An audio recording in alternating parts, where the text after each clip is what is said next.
In a galaxy governed by cold, the most powerful creature was destroyed by the most fragile feeling: love. This is the story of Kilaria, the untouchable queen, sovereign of an empire that lasted millennia, until a simple human librarian made her break the most sacred rule of her throne. What happened next nearly destroyed the galaxy. But how did a forbidden love become the universe's only hope for peace? And what was the ultimate sacrifice the queen had to make to protect the child of this love? The alien queen was Kilaria, the physical manifestation of power. Over 5 meters tall, her body was a fusion of liquid metal and advanced biotechnology, reflecting starlight like a living mirror. She commanded a galactic empire with an iron fist, a regime where compassion was considered weakness and logic a religion. Her name caused terror even in the most distant reaches of the Milky Way. During a domination expedition to Earth, just another underdeveloped planet in her eyes, a mere cosmic kindergarten, she captured a group of humans for genetic testing. Among them was a man. His name was Elias, common, fragile, a librarian from a small coastal town whose greatest adventure had been a train ride. Kilaria analyzed his data, a being with no ambitions of power, but there was something in his gaze, not fear, not defiance, curiosity. And against all odds, this curiosity captivated the queen. When it was suggested that she might be interested in that human, Kilaria roared with laughter. Her laughter, amplified by her body structure and her sonic amplification throne, echoed across Earth's skies like a divine thunder.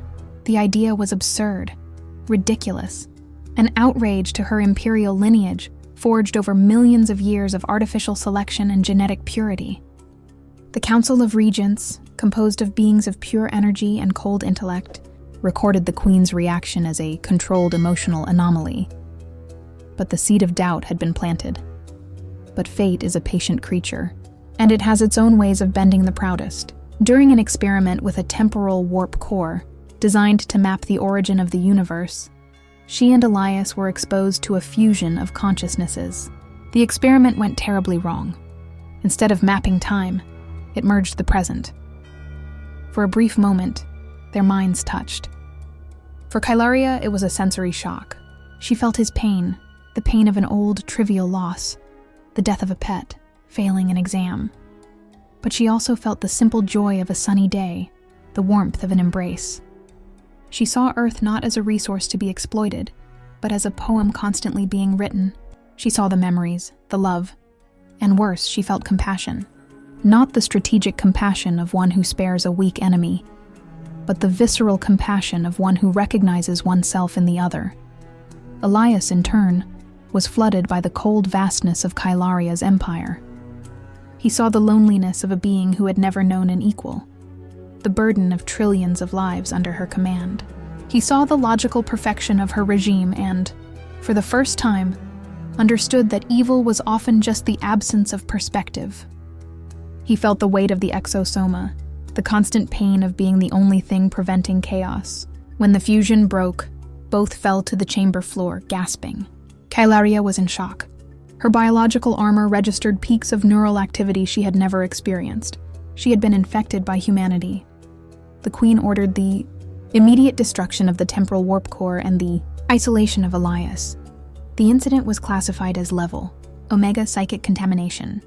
The Council of Regents, who monitored everything, began to move in the shadows. They feared Kilaria's logic had been compromised. Days later, the impossible happened. The queen, the untouchable sovereign of 1,000 worlds, was pregnant. The analyses were clear. The fetus was a hybrid.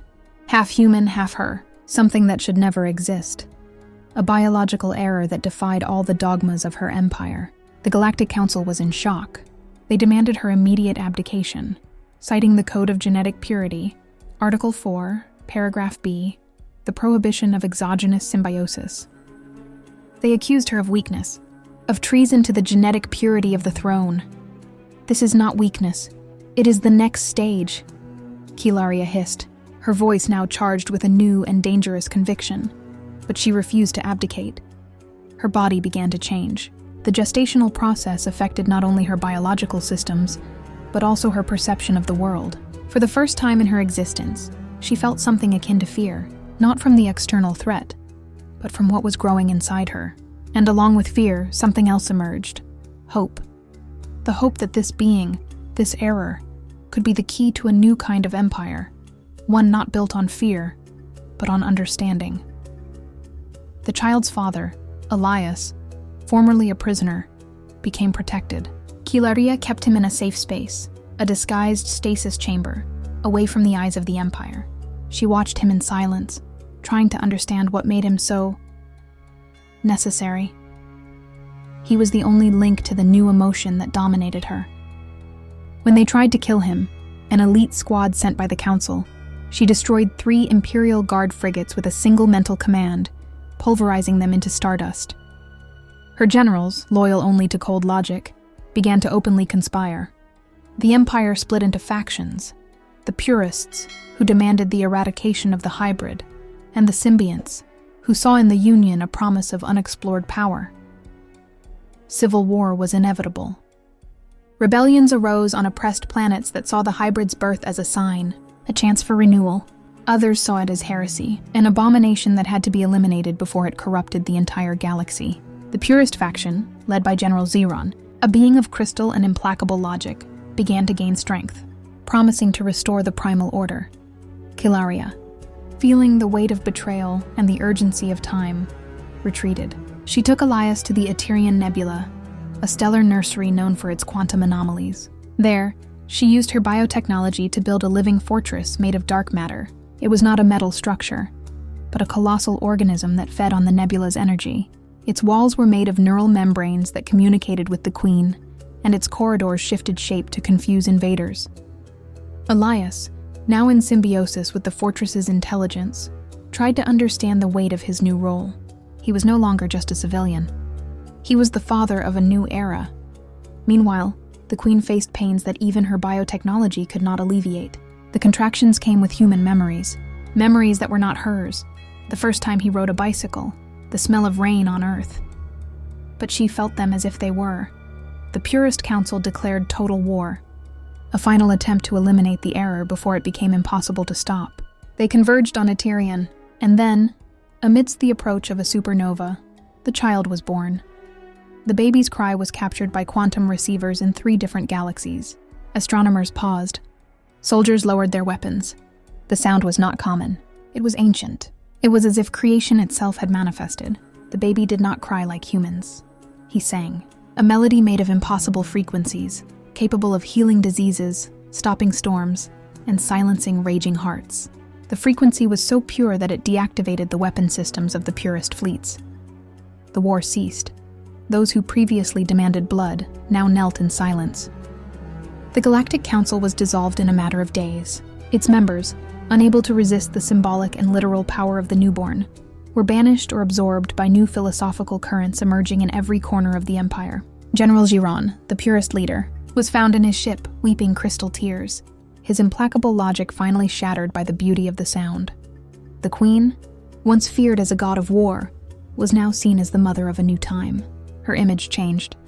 Her eyes, once cold as dead stars, now had a moist glow, as if reflecting the life she held in her arms. And Elias, once so small in her eyes, was now her equal. Companion, foundation of the new reality born with their child. They were no longer the Queen and the prisoner, but the guardians of Genesis.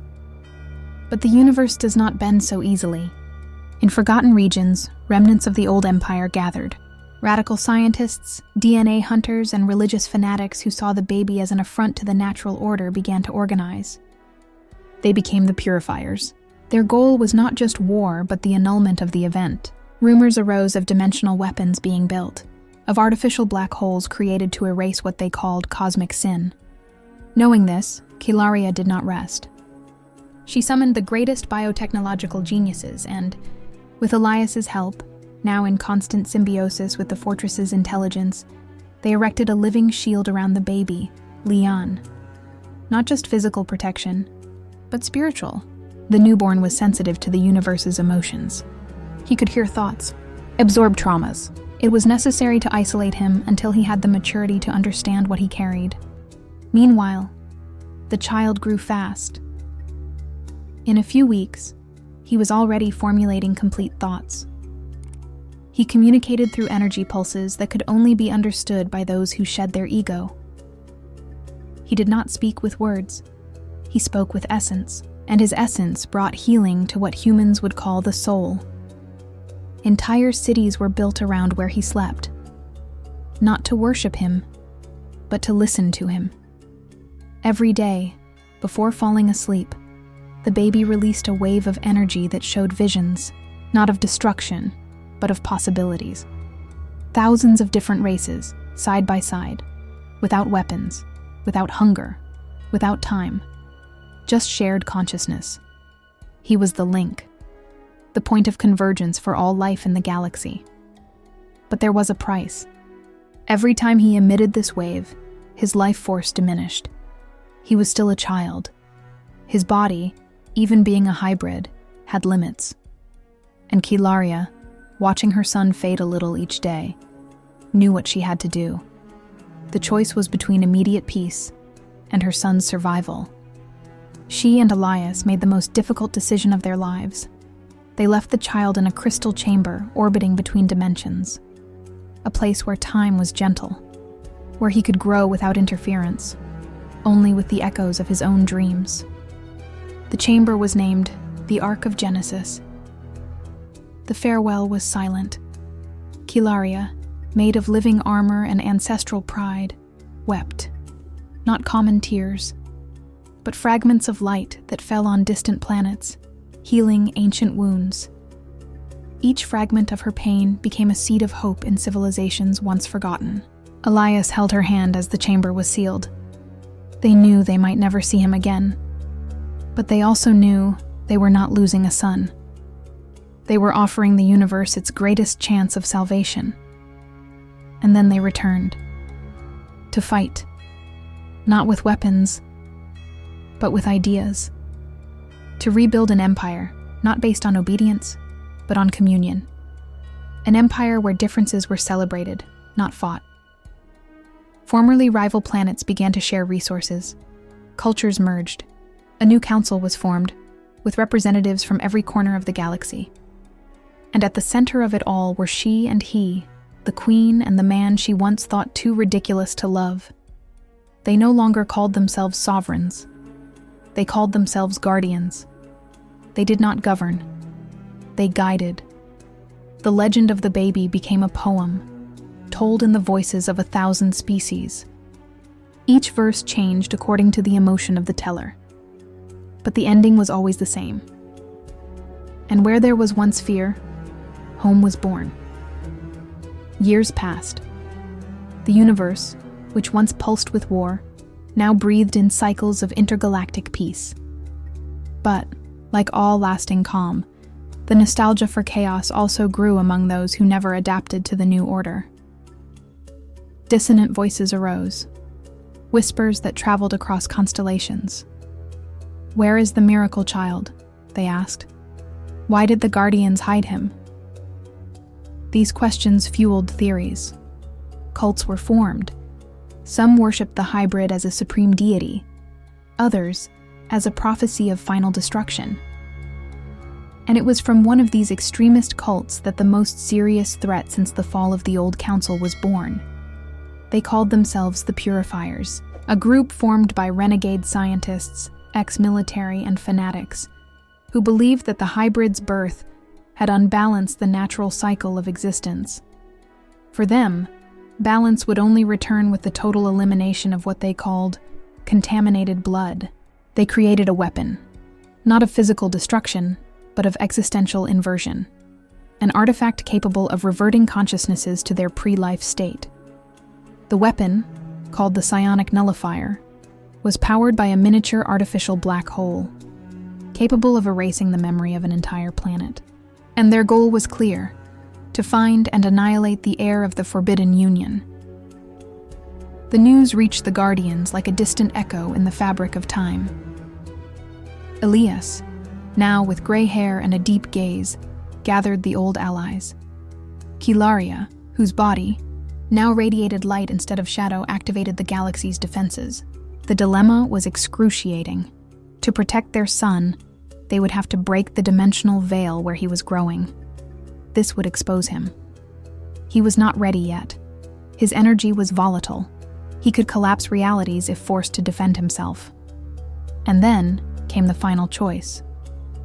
Kylaria decided to do the impossible. Using part of her vital essence, she would access the genetic memory of the ancestral empire, activating the Primal Codex, a legendary artifact that, according to forgotten records, could stop time in specific regions of the cosmos. The Codex, in fact, was the key to the collective consciousness of her race, a sacrifice of herself to become the very foundation of time. Elias tried to stop her. He knew the cost would be high, but she only smiled.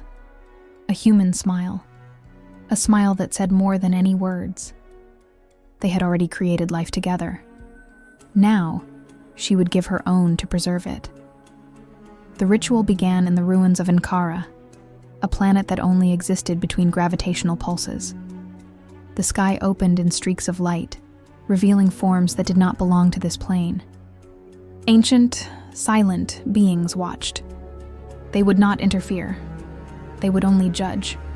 Kylaria spoke. Her voice was not sound. It was presence. Every word she spoke drew symbols in space. The Codex responded.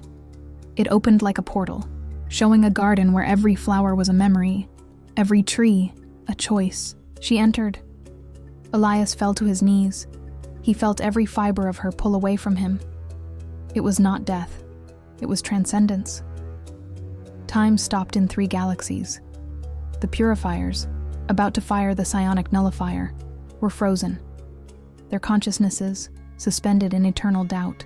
The universe held its breath. And at the center of it all, the baby, now a child with radiant eyes, woke up. He did not cry. He walked. In front of him, the guardians, millions of them, armed with hope and scars. Behind him, the shadows of the old world, ready to devour him. But he was not afraid. The child looked at his father, and even without words, said everything. "I remember, Mother." That's when the light broke through the sky. Kylaria's essence fragmented into thousands of stars.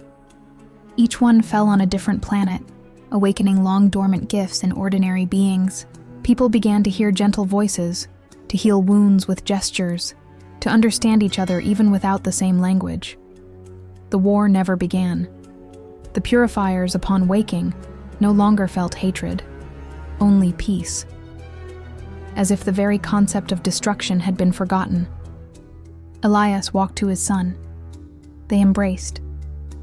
And in the silence of that moment, the entire galaxy understood. Love was not a mistake. It was the origin. Generations passed. Kylaria's name became a legend.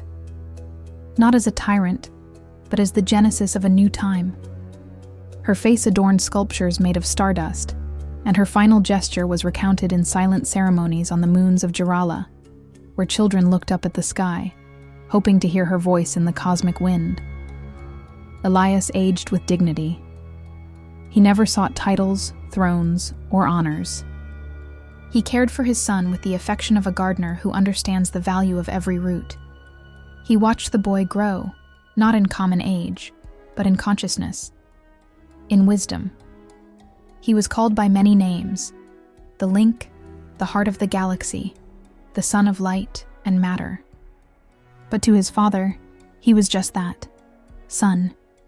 Someone who liked to sit atop the towers of thought and contemplate the flow of comets, like one watching a story being written.